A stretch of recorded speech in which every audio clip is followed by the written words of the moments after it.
Maswerteng hapon po mga ka-STL. Narito na po ang resulta ng STL Bataan para sa araw na to, second draw. May 3, 2025, araw ng Sabado. Naway ang mga natayaan niyo pong mga numero kanina ay manalo nawa ngayong hapong ito, 4 PM. Kaya kunin niyo na po ang inyong mga tickets. Narito na po ang resulta.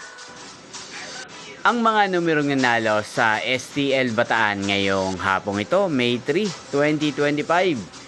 4 PM. Second draw result, 13 at 14 in exact order. Sa lahat po ng tumaya kanina sa STL Bataan para second draw ng 13 at 14, congrats po sa inyo. Panalo po kayo. At ngayong hapong ito sa STL Bataan, atin pong i-shoutout si Ate Joyce ng Bataan na nanonood din po sa channel na to.